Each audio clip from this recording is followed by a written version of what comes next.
G'day guys, welcome back to a new episode of the Boundary Riders podcast, episode 121, and of course we have a lot to talk about today. We're going to be taking a look at some injury updates and some suspension news that happened over the weekend. I want to take a look at the potential next captain of the West Coast Eagles, and I also want to cover the ducking situation and how that's kind of came to light a little bit more over the last week or so, and of course, much more. So let's roll the intro and get straight into it. Welcome to the Boundary Riders podcast, your one-stop shop for all your AFL content needs. He looks at his options, and Jack Ginnivan says, boys, you brought me to the club to do just this! But this guy has Flog written all over him. From attack down, Reed sprints away from Petrarca, leaves him in his wake, takes a second bounce, takes a third. The sheer arrogance of Harley Reid. Finish the job, young man!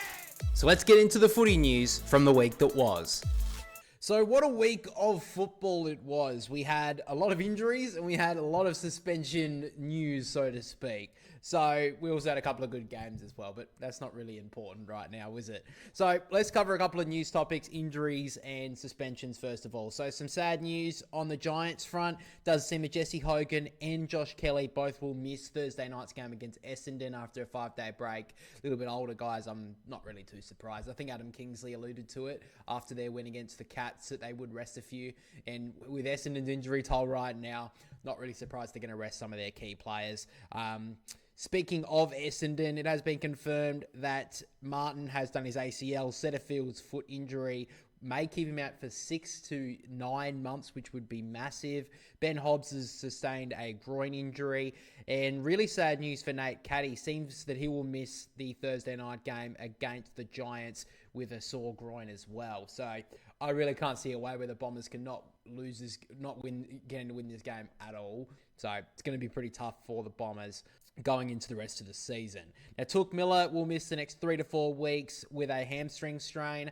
It's going to be tough for them to beat the Crows this week without one of their leaders like that. Jason Horne-Francis seems to have broken his foot in the first half against the Eagles and is likely to miss the remainder of the season.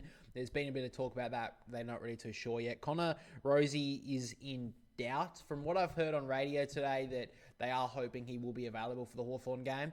Going down to Tassie, though, with a broken hand or with a fractured hand or whatever the injury is, I don't know if they want to risk that in the cold, I'm going to be honest with you, but we'll just have to wait and see. He is the captain, so they will give him every single chance, in my opinion. Now on to the big 3 suspensions that are being looked at by the tribunal tonight. So Tristan Cherry, first of all, has been offered 3 matches by the MRO. They graded it as careless conduct, severe impact, and high contact. Now, this was on Tom Sparrow in the 4th term on Sunday. And overall, I think that Tristan Cherry, I can see both sides of this. I understand why he's been suspended because Sparrow was immediately knocked out, and when someone does get concussed, the AFL want to crack that down pretty quickly. However, it was just an accident. Tristan Cherry meant nothing. He did not mean to do that, obviously not. I don't think that anyone can really say. He definitely meant to hit him in the head and cause an injury, or even just try to even make contact. I don't even think he wanted to make contact with the guy, but 3 weeks is pretty big too. That's obviously on the grading, and severe impact I think automatically gives you 3 weeks. So he will be going to the tribunal to try and get away with it, hopefully. For his sake, I think he can, but I don't know. It's going to be tough. It's going to be interesting to see how they try to fight this, because I think that the AFL are very cautious on head, high contact and injuries, and concussion, of course. So something that I haven't really heard about yet is Tom McCartan on the Sydney Swans. I'm sure there'll be news coming out about that over the day or so. Now, I'm recording this on Tuesday, so unfortunately I don't know the result of the tribunal tonight, but early verdict is that I think Tristan Cherry will not get through. I think he'll be found guilty and will be sitting out for 3 games. I think that's tough. I don't think he deserves it, but I think this day and age in the AFL, I think they're going to give him it.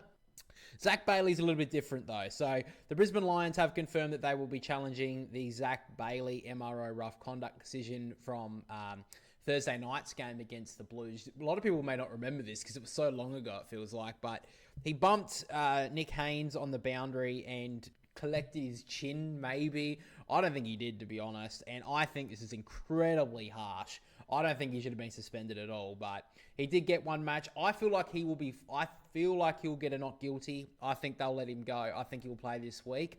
we'll have to wait and see, but I think he shouldn't be suspended for what that hit was. And finally, Adam Chera is the first player to be going to the tribunal after contact with an umpire. Now, a lot of people in the know, I guess, so to speak, are saying that he won't be getting a week or anything like that. Most likely it's going to be a fine, maybe upwards of $10,000, which would be massive for an umpire contact. And when it happened as well, it was very similar to the Nate Caddy incident about 3 weeks ago when it wasn't really looking and just accidentally walked into him. It's just, overall, I think that I understand why the umpires, they've got to be careful of the umpires. You can't just hit them. A lot of players are using the umpires as a screen. But overall, I think that a $10,000 fine is huge overs, in my opinion, for it. I understand it's also like on your, fourth incident that it happens, you do get fined. So maybe there is some merit to it, but $10,000 seems like a lot of money for something that's like happens pretty regularly. And I do think it's very interesting that Harley Reid from suspension tripped Travis Boak in the game on Sunday, and that was only a fine. And I don't think he should be suspended for it, but it's very dangerous the way he threw his leg out and tripped Travis Boak. I thought that was very, I didn't like the look of it at all, and I don't think we want to see that in one bit in this game, because Harley Reid, I understand he's a little bit of he's a bit of a hothead, some people would say. He gets a little bit fired up, and I personally don't mind that. I think that when he was going at Jason Orr and Francis called him mummy's boy, I thought that was great. I thought it was real theatre, and I don't want to try and take that away from him. But tripping people like that is incredibly dangerous, and I don't want to see that sort of stuff from him. But speaking of the West Coast Eagles, there's been some recent talk in the last week or so regarding the captain of the club. Now, of course, at the moment, the current captains of the West Coast are Oscar Allen and Liam Duggan. Now, Oscar Allen, I think, is all but certainly leaving at the end of the season. The fact that he hasn't committed to the club, the West Coast, and he's not even playing right now, all he should be doing is recovering and trying to sign a new contract with the West Coast. The fact that he hasn't been doing one of those things kind of leads me to believe that he's going to be going. If you've watched the trade videos on the main channel, you would know that he's most likely looking at Brisbane at this stage. Looks like Hawthorn have kind of backed away, but they are still somewhat in the race. But at this stage, I think that's where he's going to be heading up to the Brisbane Lions at the end of this, in the trade period. But Liam Duggan's an interesting one.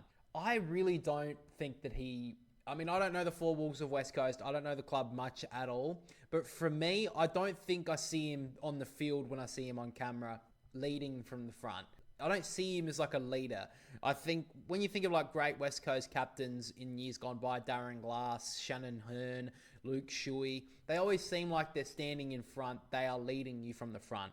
I just don't see that as a Liam Duggan player. I think he's a very good player, but I don't think he's a captain. So we'll just have to wait and see if he does. Look, let's say Oscar Allen leaves, right?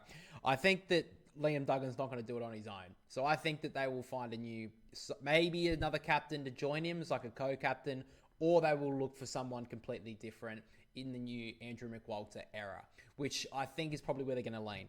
Now, Jared Healy believes that the next captain of the West Coast Eagles in 2026 should be Liam Baker. I don't necessarily mind that idea. Obviously, coming from the Tigers, they both know each other quite well. Jack Graham's another option. Obviously, a really big-bodied midfielder. He's shown that he can lead through that midfield core for West Coast this year, being a real good tackler. But if they want to go to someone that I believe would be their next captain and has been there since he started, is Brady Hough. I think he's their next captain if they're going to look a little bit more as to someone who's been there through the tough times. Brady, for me, seems that he seems like a leader for mine. He's played a little bit of defense, plays a little bit more midfield, seems to be getting fitter now, loves playing the defensive acts, and I think that's something that the West Coast would lord over. I think that's a great idea. Maybe, if there's any West Coast fans listening, make sure to let me know down below what you think about the West Coast Eagles captaincy. Do you think someone should take over from Liam Duggan? And if Oscar Allen's still there, do you think they should? I think if Oscar Allen somehow stays, I think you change your captain no matter what. The fact that he hasn't, committed to the club yet at all shows to me that he's either trying to bleed every last penny out of the West Coast or more than likely is looking to leave. So we just have to wait and see how that plays out. I personally think that, Liam Baker, Jack Graham and Brady Hough would be my three choices if you're going to pick one. We just have to wait and see. I think the West Coast overall in the next year or two are going to really start to roll over the list and make a bunch of changes. And we've seen in more recent times over the last 6 weeks or so. We get to it in the tips a little bit later, but West Coast have been pretty competitive over the last 6 weeks or so. They haven't been beaten by like 50 points or by more than 50 points in the last 6 weeks, which is like, that's not amazing. I mean, they've still been getting beaten pretty convincingly, but I mean, what was it last year and the year before? They were getting smashed by 80 points, most like 3 or 4 every month. They would maybe have a game where they would play decent, but every other game they get smashed by 80. They are at least performing a little bit better. So I think that is good to see. I think there's definitely some building blocks there at the West Coast, but there's still a few, I think, dark years ahead for mine. Next up, I wanted to talk about ducking in the AFL or playing for free kicks, trying to get higher ones, because it's becoming back onto the agenda in the last few weeks, and I personally hate it, and I think most AFL fans hate the idea of players playing for free kicks. Now, as a Swans fan, I know that there's some players for Sydney that do it, and, I think every club has that sort of player who's going to play for free kicks and that sort of stuff, and I don't think anyone really likes those sort of players, right? I mean, yes, you love them as a player for your team, but you want the free kick when it's in the moment. But when they are giving away a free kick, when you see the free kick on the replay, you're like, oh, was that really there? I don't know about that. I really don't like that. If that happened to if the opponents did that, I really wouldn't like it. Now, the main reason why it's came up on the agenda in the AFL over the last few days is because of Nick Watson's performance against Fremantle. He was playing for a lot of free kicks. He's been doing it throughout his early career, learning a bit from Jack Ginnivan, I would say. And it came up with Fremantle's, commentator, Fremantle ex-player in Matthew Pavlich, ex-player, massive champion of the club. He was saying on the commentary that it's pretty dangerous for him and he could cause an injury, which we know that concussion and all those sort of things being talked about at the moment, they need to stamp it out. And I don't think that's talked about enough. I think that, yes, it's frustrating to watch as a football fan to see a player, duck for a free kick or, lower their shoulder to get that high contact and, make it harder for the tackler to tackle someone. We all hate that. But the fact that the AFL are so stringent on, head-high contact and, suspending players like Tristan Cherry, for example, for an accidental contact, why are players that are looking for that contact to the head not being reprimanded? I think that's where the AFL needs to look at this. Now, I understand it's tough that in the game, an umpire calls a free kick against the ducker. Like, I don't really want to see that in the game. I would rather the umpires just let it go, because I think it's just going to make it we see how much the umpires fuck up already as it is. Do we really need to add another rule that they need to watch? I would personally rather see the MRO watch these sort of issues and call it out. I don't want them calling it for staging or whatever. I think start next year and at the MRO, make it known that if you do that, if you look to cause contact to the head, you will be fined. If they're going to be so stringent on umpire contact, why can't they fine players for doing this? And make it a whole new rule. Don't just make it staging. I think that players should be fined for staging, by the way. That's not what I'm saying. But make this as a completely separate issue. Make it that if you're looking for high contact, then you will be fined. And then if it is a accumulation of things, if you do it multiple times, you're getting fined, then send it to the tribunal. I think this is a much bigger issue than umpire contact, by the way. And I don't get why the AFL have let this run on for years. Now, we obviously know Joel Selwood was probably the one that brought it into vogue way back in the day. And players have been growing up now that we see a lot of newer players come into the game who come in and we see, oh, this guy's going to be a ducker. This guy's going to be a guy looking for free kicks. We've seen it with a lot of them throughout the years. And obviously Joel Selwood was the catalyst for it because he was so good at it. And you can say how much you like Joel Selwood or hate him. I don't really like him as a player, to be fair. But I do understand. I respect how good a player he was. But that he brought to the game is not great. And I don't like it. I personally would rather see the AFL crack down on it as a thing that the MRO looks for throughout the week. Have it separate to staging.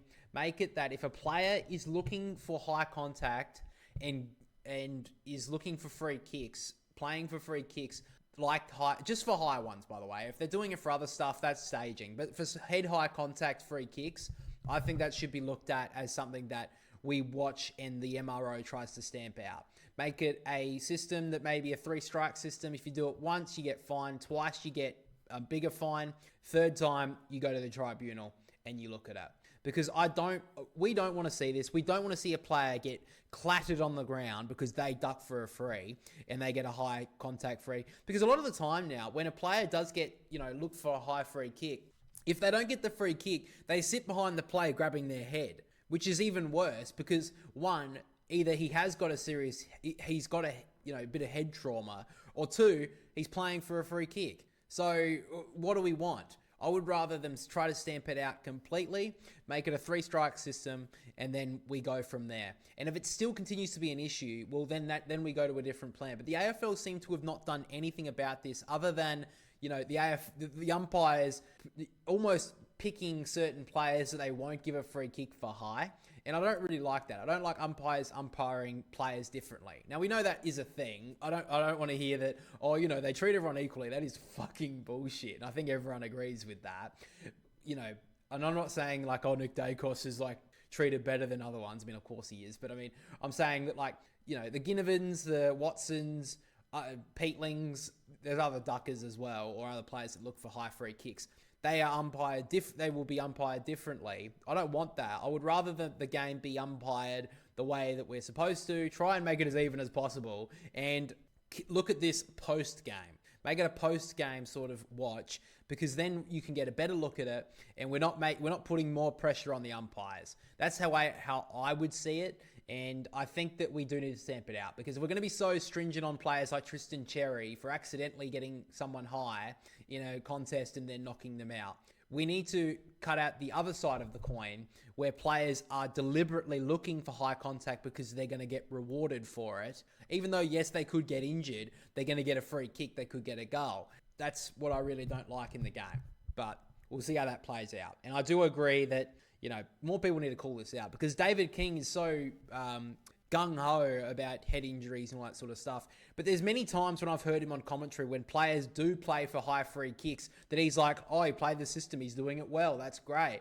That he's just a smart player. No, you should be calling it out and saying, oh God, I really don't want to see him getting hit high.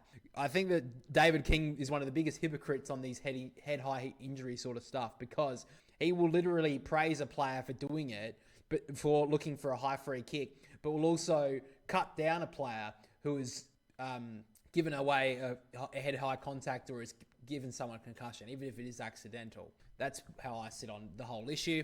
Make sure let me know how you feel about ducking. I'm sure most people hate it, but make sure let me know how you would try to stamp it out or try and fix the issue, so to speak. I would be really interested to see what you guys have to say. But finally, before we move into our regular segments, I wanted to take a look at some projected predictions for the finals, or the top 8 and 9 for the rest of the season. Now, we did ours on the main channel a while ago, would have been about round 12, and not much has really changed in my opinion. Now, at this stage, according to Fox Footy, they have done a projected final ladder where Collingwood are first, Crows are second, Brisbane, Geelong, Gold Coast, Dogs, GWS and Hawthorn are in the 8. Fremantle are the ones to miss out, and the Swans are in 10th. I did take a nice, these guys on Instagram from Touch Play On made a nice graphic regarding the rest of the season and the last 6 games of the year. They have gone Collingwood first, Adelaide second, Geelong third, Gold Coast fourth, Brisbane 5th, Bulldogs 6th, Giants 7th, Hawthorn 8th, and Freo are in 9th. So they've got a few different there. They've got Freo missing the 8 as well. Sorry, they've got the Lions missing the top 4, which would actually be pretty big for them. Now, looking at their games going forward, the Crows basically have the easiest run. They've got the Suns at home and they've got Collingwood at home, which are 2 tough games, but both of them at home. That would probably see them, that they can win those games. If they win those games, they'll be in the top 2. They lose those games and they'll be, around that 4th to 5th area. Geelong have a very good run home as well. They only play Sydney, basically, that could beat them. They've got St Kilda, North, Port Adelaide, Essendon, Sydney, and then Richmond. Like Sydney, that is at the SCG, and who knows how good a form they'll be in then, but they're not losing any other games there. The Gold Coast, they have the Crows this week, then they've got the Lions, the Tigers, Blues, GWS, and then they've also got Port Adelaide and Essendon to finish off because they've got those 2 games. So Gold Coast, they obviously have that game in hand. That Brisbane game, the Q Clash, the week after the Crows game, will be massive for them. If they win that, they probably make the 4. They lose that, they're probably sitting around 5th to 7th. The Bulldogs, of course, the flat track bullies. They've got the Lions this week, interesting game. But after that, they've got a pretty smooth run. They've got Essendon. The Giants will be an interesting game. And they've got Melbourne, West Coast, and Fremantle. Giants got a pretty interesting run. They've got Essendon, then Sydney. And they don't have a very good record against the Swans in more recent times. So that could be 50-50. Then they've got the Dogs. So the next 3 weeks are, pretty big for them. If they can get 3 wins, they'll make the 8. If they lose 2 of those games, they may struggle to make the 8. But the Giants are in really good form right now, so I don't think you discount how they're going. And then their last 3 games, GWS, are North, Gold Coast, and the Saints. So that could really shape the 8. But then it's obviously the 2 teams that most people are looking at here, Hawthorn and Fremantle. So Hawthorn have Port, Carlton, Crows, Pies, Melbourne, and Brisbane. Tough run home. Port Adelaide this week, with all the injuries, they should be fine. Then they've got Carlton. That's an easy win. Crows and Pies are massive in round 21 and 22. Now, they've got the Crows at Adelaide Oval, so I can't see them winning that game. And the game against the Pies, that's going to be a real interesting one. They obviously lost to them earlier in the year, but I think it's a whole different kettle of fish. And then Brisbane in the final round could really decide who makes the 8. And Fremantle's run home isn't that much easier. They've got the Pies this week. Then they've got the Eagles, Blues, and Power. Should be able to win all of those games.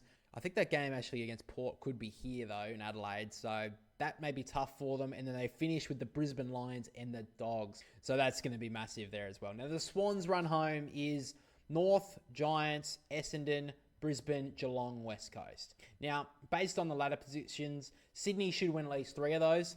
They've got the Giants, Brisbane, and the Cats. Now, like I said, the Swans have a good record against the Giants, so that will be an interesting one. Brisbane up at the Gabba and Geelong at the SCG. Now, I don't think the Swans can make it anyway. Even if they win all 6 of these games, they're going to have to get other results to go their way as well. So I really can't see a world where the Swans make it. Someone's going to have to, bury their season. Similar to how Fremantle did last year to get a chance at making the 8. But yeah, I mean, they could get on a bit of a run. We've seen how the Swans have done it in more recent times, but I think they're too far gone for mine. Now, the AFL.com.au journos and stuff have predicted their ladder. They've gone Collingwood, Crows, Brisbane, Geelong, Gold Coast, Dogs, GWS, Fremantle in the 8, and Hawthorn slipping out. Now, that's going to definitely depend on if Fremantle can get a win against Collingwood or the Dogs. But that's really going to be about percentage for mine. It's going to be a really close battle going into the final, 6 rounds of the year. Me, personally, I think that Hawthorn will be the team to drop out. And the reason why I say that is I think Fremantle are a better overall team. I think Hawthorn do lack some midfield depth. And Fremantle, for mine, I think they can challenge the Dogs. For mine, I think that when they come to the final round, I think they would have learned from their lessons from last season, and I think they can get that win. If they don't, though, they probably miss out. So definitely some 50-50 games coming up for the Dockers, Hawthorn, and Giants. Giants, for mine, I don't know why. I feel like I should trust them a lot more, but they just seem to be teetering around that position where you don't really know. That Swans game is big in 2 weeks' time, though. If they don't win that game against Sydney, they're going to fall right back to the pack. And their percentage isn't the greatest, so they're going to have to find a way to win that game. Dogs will be fine. I don't have any question marks around them because they're just going to smash up on the teams below them. They've got too good a percentage to get knocked out. And obviously, I think Collingwood are premiership favourites, right? If I can think someone who can challenge them, I'm still sticking with Brisbane. I've stuck with them all year. I think that they are the team that can beat them. And the Crows, I think their midfield depth doesn't hold up. Geelong, potentially. Geelong have a pretty good record against the Pies. The Gold Coast, I think in their first final series, they'll find it a bit tough. So I can't really see the Gold Coast being able to contend against them. So I think it's Brisbane or Geelong. The Crows, maybe. But I think they need to play out of their skin in the midfield if they're going to be able to get up in that game. So we'll just have to wait and see. big last 6 rounds coming up, guys, of course. So now let's easily turn into the preview to the new round, round 19. A couple of massive matchups coming up. So let's not waste any more time. Let's get into the preview to the new round. Probably not as big a blockbuster round as it was last weekend, but we still have a lot of big matchups to cover. So we're going to be covering the 4 big matchups over the weekend. And we're going to be starting with the Friday night game between the Lions and the Dogs at the Gabba. Brisbane coming off a very good win against the Blues, while the Dogs are coming off a pretty bad defeat against the Crows. Now, the Bulldogs will continue to be dragged through the mud through the rest of the week in the media, as they've failed to beat a top 8 side throughout the season so far, except against the Giants earlier in the year. Their defense has been questioned, and if there's any chance of beating Brisbane on Friday, they're going to have to hold up in defense. I really don't see a way how the Dogs can win this one if it becomes a shootout. Now, it seems the Lions are starting to hit their peak form at a really good time. They've won 3 in a row now, and they seem to be back to their 2024 best. So if the Dogs are a chance of winning this weekend, not only are they going to have to defend well inside their D50, but they simply have to stop the kick mark game of the Lions. If the Western Bulldogs can turn this game into a bit of a scrap, then I think they may be able to cause a bit of an upset. However, I really can't see a way where the Bulldogs can win this game after last week's performance against the Crows. I've really lost a lot of trust on the Bulldogs and their ability to beat teams inside the top 8 or the teams that are in finals contention. But that hope can be restored if they can knock off the Lions this weekend. Now, I mean, obviously, I'm picking the Brisbane Lions at the Gabba Friday night. I think they're hitting peak form. They're one of my contenders this year, going into, the end of the season. I think they're hitting their peak form right now. So I'm picking the Lions. Now, my brother has picked the Brisbane Lions as well. He said they've won 3 of their past 4 games against the Western Bulldogs. The Lions defense should be able to line up pretty well against the Dogs forward line. And the Dogs have really struggled against top 8 teams so far this year. Really can't trust them winning at the Gabba. So me and my brother both tipping the Lions. Next up, it's the battle of the cellar dwellers. The West Coast Eagles up against Richmond. Probably the first time this year we've actually been covering the West Coast Eagles in a tipping video. However, I wanted to cover this game because it is against the bottom 2 teams. Now, both teams are coming off pretty good games last week. The Eagles taking it up to Port Adelaide for 3 quarters or so, while the Tigers are coming off a win against the Bombers. Now, we'll be interested to see if Richmond can back up their performance from last week, as the injury list is pretty big right now. And with a game going all the way over to WA, it's going to be a big trip for a young team. Now, the Eagles have been pretty good in recent times. They've only had one 50-plus point loss in their last 6 games. Now, I know that that's not exactly a massive stat to bring up right now, but it does show that they've been pretty competitive over the last 6 weeks. Now, I'll also be interested to see if the Tigers will put some work into Harley Reid. Now, despite giving away a couple of dumb free kicks against Port Adelaide last week, he was probably their best player throughout the afternoon. So we'll be interested to see if the Tigers have a plan to potentially try and get under the skin of Harley Reid, because it seems like that's a real way to get him off his game. Now, if the Tigers are going to win this game, their veterans are simply going to have to stand up. We saw last week when they were fighting back against the Bombers, the likes of Taranto, Short, Hopper, and the likes were the ones that really stood up for the Tigers and got them over the line in the end. So they're simply going to have to do the same if they're going to be able to beat the Eagles this weekend. Now, it's pretty hard to split these 2 teams. Obviously, being 17th and 18th on the ladder, it's going to be a bit difficult. However, I'm going to be picking the Eagles for 3 reasons. 1 is the fact that this is being played in WA. 2 is the fact that the Eagles have been pretty good against pretty decent opposition in the last 6 weeks. And 3 is, even though the Tigers won last week, their form before that point has been very poor. Since their bye in round 14, they've been smashed 3 weeks in a row. So I think they look a little bit tired for mine. And with the mounting injury toll for the Tigers, I just can't see them being able to kick a winning score against the Eagles here. So I think the West Coast are going to get their 2nd win of the season.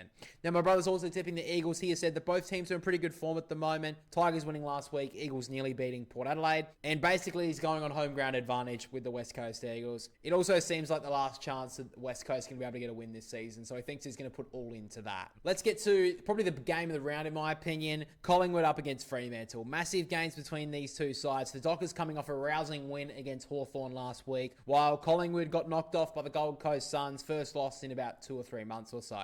Now, Freo have been in pretty reasonable form over the last 2 months or so, and if it wasn't for that game against the Swans a few weeks ago, I think this game could probably be level pegging for mine. Now, on Collingwood's point of view, yes, they lost last week, but they didn't score for 2.5 quarters, and they still nearly knocked off the Gold Coast. So I still think they're the team to beat. Now, I think there are two massive matchups going into this game. For the Dockers, it is who goes to Nick Dacos. Now, in recent times, we've seen Corey Wagner play a negating role on some of the stars of the competition, and he did play this role against Dacos earlier in the season with success, as he kept him to 18 disposals and pretty low impact. So I think that matchup will happen once again. Now, I think on the Pies' point of view, I think they have to go after Caleb Sarong. I really don't know how many times I have to say this. I think maybe some clubs should start tuning into the tips or the preview to this channel every single week, because this is the third week in a row I've had to say this, that if you stop Sarong, you stop Fremantle. Now, the Swans took that advice, took that on board, and they beat the Dockers 2 weeks ago. While Hawthorn last week let him play his natural game, and in the final quarter when the Dockers overran the Hawks, Caleb Sarong was instrumental in that comeback. He had 6 disposals, 4 tackles, 3 clearances, 2 inside 50s, and was massive for Fremantle. So I think to make an absolute certainty of Collingwood winning this game, I think they need to take down Sarong. Now, the Pies aren't exactly known for playing any type of negating role on midfielders or any opposing players for that matter, so I don't know if they're going to go down this route. However, if they do decide to do this, I think Ned Long could probably take accountability for Sarong, at least at stoppage, where Sarong is probably the most dangerous. However, I think they'll probably go head-to-head nonetheless, and no matter the case here, I'm going to be picking Collingwood. Back at the MCG, I really can't see them losing 2 games in a row, and with the emergence of Josh Dacos last week, I really can't see how the Dockers can stop all these different A-graders that the Pies possess. So, for mine, I think this will be a little bit closer than what maybe some people will expect, and I think Fremantle can really take it up to Collingwood. However, I really can't go past the Pies in this game. I think they'll respond after a pretty below-par performance last week. Now, my brother's also tipping Collingwood. He said going back at home, they should be pretty good to go, and even though they lost last week, he really can't trust the Dockers at this stage with a win on the road. But now we get to the final game of the round, and this is going to be a very interesting contest. The Crows up against the Gold Coast Suns, Adelaide Oval to conclude round 19. Adelaide are in the form of their lives right now, while the Gold Coast just knocked off the premiership favourites. So both these teams coming in with red hot form. Now the matchups down either end of the ground really interest me in this contest. With a 3-headed monster down in the Crows end, it's going to be hard matchups for the Gold Coast Suns. However, it does seem that the Gold Coast will likely get back Sam Collins this week, which is absolutely massive. Now on the matchups that the Gold Coast defends the Crows forwards, I'm going to say that Mac Andrew will go to Riley Thilthorpe, Collins goes to Fogarty, Powell probably goes to Walker, and then Euland will go to Rankin. The reason why I say that Andrew will go to Thilthorpe is on the height more than anything. However, if it becomes a more powering of 1v1, I think that Andrew will struggle, which probably means that Sam Collins will have to go to him. Now down the other end though, Jordan Butts will most likely miss with that collapsed lung injury. Really sad news for him. So I think that Nick Murray will come in, playing pretty decent in the reserves for Adelaide. So in my opinion, the matchups down Gold Coast end, I've got Keane on King, I've got Worrell on Walter, Murray on Reid, and Michaelani to Ben Long, who has been very underrated so far this year for the Gold Coast. Now, I think it will be tough for the Crows defense to sag off their opponents because the Gold Coast have a lot of avenues to goal, but they held up pretty well against the Bulldogs last week, so I think the Crows defense just keeps on going from strength to strength. Now, Adelaide didn't go after the Dogs midfield last week. However, I don't know if they'll be able to have that same luxury against the Gold Coast this week, especially if Rowell and Anderson get off the chain and have as big an impact as they did against the Pies last week. Now, I think Peatling could take the job on one of them if needed, but if the Crows go for a hard tag from the get-go, I think Michaelani may be the man to take them down. So something to keep an eye on, in my opinion, on the big matchups. But now let's get to the tip for this game. So the fact that this is in Adelaide and they're in such great form, I have to pick the Crows. They've proved last week that their defense can handle pretty much any forward line in the competition, and as long as their midfielders can keep the Suns' prime movers intact, I think the Crows will get this one done pretty comfortably in the end. Now, my brother has also tipped the Adelaide Crows. He said the Gold Coast seem to be falling off late in games, winning a few of them in the last recent times, but not convincingly. And in their last quarters, it is a real concern for the Gold Coast. And if that happens against Adelaide, they won't be able to stop the Crows from scoring, and the crowd will keep them up and about, which the Adelaide Oval crowd are always up and about for these types of games. So, a couple of big games coming up. Let's get to our full tips for round 19, of course. And my tips are the Giants to beat Essendon, Brisbane to beat the Dogs, Hawthorn to beat Port Adelaide, the Swans to beat North Melbourne, Melbourne to beat Carlton, West Coast to beat Richmond, Geelong to beat St Kilda, Collingwood to beat Freo, and Adelaide to beat the Gold Coast. And my brother's full tips for round 19 are the Giants to beat Essendon, Brisbane to beat the Western Bulldogs, Hawthorn to beat Port Adelaide, Sydney to beat North Melbourne, Melbourne to beat Carlton, West Coast to beat Richmond, Geelong to beat St Kilda, Collingwood to beat Fremantle, and Adelaide to beat the Gold Coast Suns. So me and my brother have both tipped the same this week, but now let's get to our certainty picks for the round. My brother has picked Geelong to beat St Kilda, of course the Cats losing to the Giants last week, and I am going with the Pies to beat Fremantle, of course Collingwood losing to the Gold Coast last week. Now I just want to quickly mention regarding the certainty tips that my brother this year has got 7 wrong, I have got 6. So I just wanted to remind you guys, because every couple of months I like to remind you that the certainty tips are before the end of the season, that all the certainty tips me and my brother get wrong, that we'll be eating a chili for every single wrong tip that we get for certainties, and that will be happening on the live stream for the Boundary Riders votes at the end of the season. If you guys watch the review, you understand what I'm talking about. But guys, with that being said, finally, let's get to the tipping competition for the channel. And with all the big games over the weekend and, you know, different tips going either way, the top 3 remain the same. Leviticus is on top with the 117. Braxton View is in second, and I am in third. The boy from SNB is in fourth, 1 tip behind me and Braxton. So the incredible Sulk did get 8 this week with his Joker. Didn't really use that Joker very wisely. I don't know why you guys didn't use it a couple of weeks ago, because it was a real easy round for mine. That's how I got perfect tips, and that's how I'm still in this competition. But with all those big tips and that, nonetheless, all the top 4 got 5 tips. And it wasn't all the same tips. We all didn't tip the same. I'm really glad that you guys aren't copying me to just keep in front of me, the 2 of you sitting on top. But nonetheless, it is a pretty close tipping comp. We've got the top 5 probably in the race at this stage. The incredible Sulk did jump up into 5th spot after using his Joker, so he does keep his hopes somewhat alive. 7 tips behind is going to be tough though. The boy from SNB, 5 tips behind Leviticus. That's also going to be tough. Me and Braxton may have a chance here, but 4 tips is still pretty tough. Leviticus sitting in the prime spot right now. He is the clubhouse leader, so to speak. But guys, that's pretty much all we have for the preview to the new round, round 19. Of course, we're getting right to the pointy end of the season now, so make sure to let me know down below your tips going into round 19, of course. Make sure to let me know if you think there's an upset brewing or what you think about the upcoming matchup. Up next, of course, we've got my brother's betting segment, Bros Bets. Hasn't been here for the last 2 months nearly, but he's been bringing his betting segment to the channel each and every week, which we have to appreciate because, you know, it must take him so much time out of his day. I mean, he sits there sweating over the computer for hours thinking, how do I get this done just to bring such great content to the podcast? And I'm like, Jack, just relax, bro. It's all good. But he's like, no, I need to get the perfect bets for everyone. So guys, this is his blood, sweat, and tears are into this segment. So let's get into Bros Bets for round 19. Alright guys, let's just jump straight into round 19 of the AFL. As always, we'll start with our same game multi for Thursday night footy, Essendon v GWS at Marvel. First leg is Tom Green to have 30 plus disposals. Second leg is Sam Durham for 20 plus disposals. Third leg is Connor Iden for 15 plus disposals. Fourth leg is Jake Riccardi to kick 1 goal. And the final leg is Aaron Cadman to kick 2 plus goals. Valued at 340. My certainty bet this week is Isaac Heaney for 20 plus disposals against the Roos on Saturday afternoon. Valued at $1.25.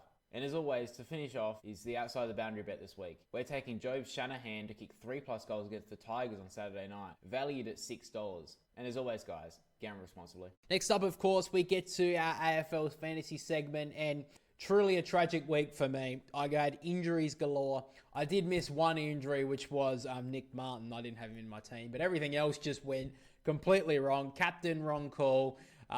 Players were even tagged, and it was just a whole bad week overall. And to make it even worse, my brother beat me this week, and that means he's jumped back in front. But let's not waste any more of your time. Let's get into the AFL Fantasy review. Oh boy, absolute carnage on my end throughout the week. So we'll first cover a couple of actually positives throughout the weekend. I did have Harry Sheezer with a 113, good score. Tom Stewart was 112, I love that. Jordan Dawson with the 129. Andrew Brayshaw with the 138. Zach Merritt brought him into the team. He got 102. And that's pretty much it, I'm going to be honest. That we had some really bad scores over the week. Now, a few of them were due to injury, but there were a couple that were just bad overall. Now, Connor Rosie scored 58, and I had him as captain. I thought he was going to absolutely star. Unfortunately, dislocated his finger against the Eagles. We'll be interested to see if he plays next week. Jake Bowie only got 60, really disappointing. I mean, it's hard to get angry at Bailey Smith for 98, but still not the greatest. That's one of his lowest scores of the year. Nick Dacos only got 78 in the end. Tom Green, 79. Rowan Marshall with the 70. But then we get to two absolute absolutely dismal scores. Matt Kennedy got 30 points and James Peatling got 36. I don't know what happened to either of them guys. Now, I know Peatling did suffer a little bit of an injury throughout the game, but 36 simply isn't good enough. And Matt Kennedy, I think he will respond next week. So we'll get to the trades in a moment, but 30 is simply not good enough. So my end score in the end was 1940. I think a lot of that has to do with the captaincy call with Connor Rosie. I think he could have got a lot more than 58 in the end, but the rank for the round was 40,000. Simply not good enough for me. But now let's move to my brother's team, and he had a few injury concerns throughout his week, but he did score 2,093. Now, he had Nasai Wanganeen Miller have an issue, obviously, with the tag from James Jordan, but he did have some good scores as well. He had Lockie Ash with the 105. Jordan Clark responded after a poor week against the Swans with the 113. He also had Zach Butters as his captain, which is 125 to 250. He had Harry Sheasley in his midfield. Tom Liberatore with the 103 is pretty decent. Rory Laird with the 102. Brian Myers with the 87 is pretty decent considering they didn't have a very good week. But he did have some bad scores as well. Obviously, Naz that I just mentioned. He had Connor Rosie with a 58 at least. He didn't have him as captain. He also had Tristan Cherry with 58, a very bad score from him. He had Matt Kennedy as well, and Taj Houghton he had to put into his team only got 54 in the end. But his rank for the round was 12,846, so you can't complain too much about that. But for now, let's get to the trades over the week. Now, my trades in the end were out Jake Bowie for Lockie Whitfield and Peatling out for Jack McRae. Now, these will change depending on injury news coming up. Connor Rosie, probably the big one for me, and Adam Chera as well could be under some MRO scrutiny. We just have to wait and see. But the reason why I got Lockie Whitfield is the fact that he scored 120 last week after his being out the week before, or 2 weeks ago it was, with his injury. So he's back. Looks like he's probably going to be the lowest score he's going to be for the rest of the season. So I thought I'd jump on that train straight away. And Jake Bowie out. Was a very good servant of my team for a very long time, but I think it's time now that he does go. And James Peatling out, had to get rid of him. I was going to get rid of Isaac Rankin because he's playing a lot more forward at the moment, but 36 from Peatling, I can't trust that score at this moment. So I've gone back to Jack McRae. Now, I got rid of him, I think it was 2 months ago when he had that injury and was out for a few weeks. But since returning and from the bye, has scored plus 80 in every single round. And even against the Swans last week, where he wasn't exactly like premier, we didn't see him a lot throughout the night, he still scored 80 odd points. So I'm going to take that risk. I'm going to go with Jack McRae at this stage. Now, my brother's trades for this week are Rosie out for Whitfield and Cherry out for Grundy. Now, he did tell me as well that this will depend on how Cherry goes if he does get suspended, and Rosie with his injury as well. But he brought in Lockie Whitfield for the same reason that I brought him in. Probably the lowest price he's going to be for the remainder of the season, so I think it's a good time to get him in. And Brodie Grundy in career best form, in my opinion. And he's been, I think, the highest rated player on Champion Data for the last 6 or 7 weeks, so great time to bring him in. Very high price for him, but I think it's well worth it in the end. But with that being said, guys, let's finally take a look at the ladder for our AFL Fantasy League, and the Cheetah Cub still held the top spot. Pretty decent week from him, 2,166. Leads by 158 points on the Welshman, who is the new second place. He scored pretty decent over the week, just beat the Cheetah Cubs on the weekly score, but overall pretty decent from him. Len Never Pretends is in third, holds his spot. Delusional Fools drops down to fourth spot after a poor week, 2008. Probably had a few injuries and players scoring poorly. My favorite name in the top 10 is Goonaville with 2,150 over the week, sitting in 7th spot, so not too bad. But moving down to where me and my brother are positioned, my brother jumped up to 41st over the week after his score and jumped in front of me by, I think that is 123 points after a couple of poor performances from me. So I was in front of him for one round, and unfortunately I've dropped straight back behind him. So dropped the 43rd spot after a pretty poor week from me, 1,940. Thank God I didn't have Nick Martin, by the way. So many people got lured into him picking him as captain. I just got picked up by Connor Rosie. So I think I would have scored a lot better with Connor Rosie getting a double score. I think he would have got 100 at the very least. So got a little bit unlucky there, but unfortunately for me, just have to deal with that in the end. Been pretty good on injuries so far this year, so I guess I got a little bit unlucky on that one. Now, Seymour Bush, I remember him from last year being in our AFL Fantasy competition has been pretty low so far this year, but one of the favourite names for me has jumped into 46th spot. So hopefully he can have a good rest of the season. For me, want to try and make the top 40 now. Top 30 I think is too far away. So at the very least I want to beat my brother, but it's going to be a bit hard from here. So we'll have to wait and see. That's pretty much all we've got for the review for AFL Fantasy this week, guys. Make sure to let me know down below your trades going into the rest of the year. With the head-to-head leagues, we don't have one for this channel, but that will be coming up the finals soon, so make sure to get your teams ready for that. And finally, guys, of course, we get to the fan favorite segment, the Flog of the Week. Now, the last few weeks we've been watching around journalists and all that sort of stuff. That's usually who we kind of look at. They need to be taken down a peg because I think they think that their shit doesn't stink, and that's not good enough. We took down Kane Corns last week.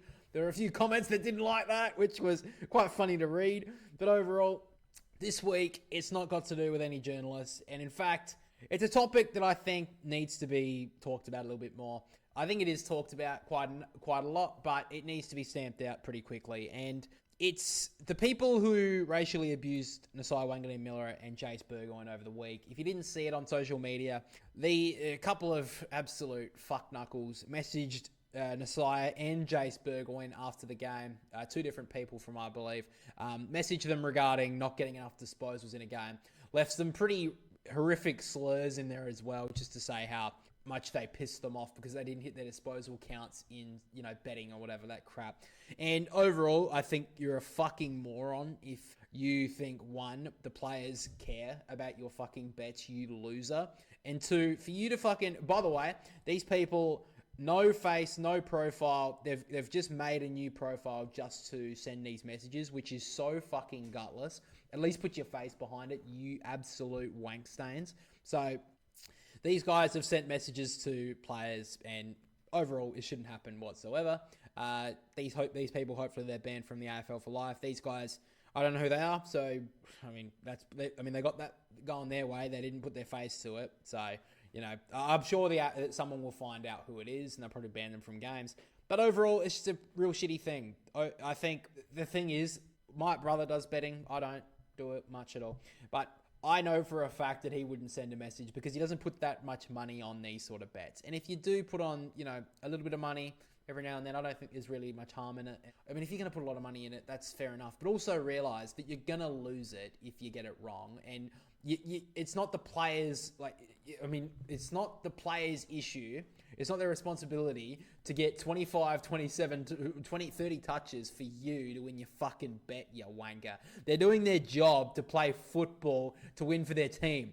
They're not there to get, oh, fuck, Damo fucking put 25 disposals on me. I better fucking do it. I don't care what Ross Lyons says about winning the game. I need to quickly get 25 touches. And by the way, the fuck would have put on Nasai Wanganeen-Miller to get 25 touches? You're a fucking idiot. He was going to get tagged by James Jordan the whole day. So clearly, you're a fuckwit who doesn't even know the game. You're just chucking it on because he had a pretty low bet. Oh, he would have seen the value in it and be like, oh, what? Nasai Wanganeen-Miller is averaging like 38 disposals this year. He's obviously going to get it again. These odds are so good. Then he watches the game. He's like, oh, shit. Sydney Swans have a tagger? This is so dumb.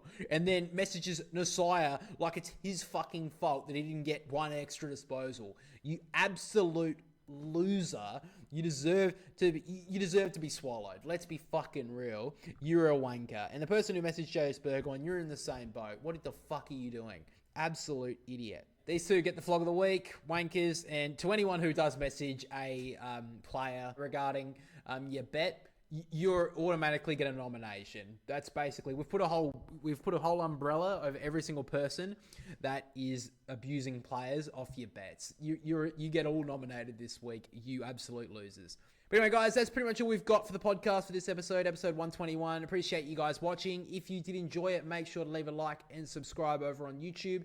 And of course, if you did listen over on Spotify, make sure to leave us 5 stars and make sure to follow so you're notified on the podcast and the review that comes out on Spotify as well every single week. But again, guys, thank you for listening. Thank you for watching. We'll catch you all next week.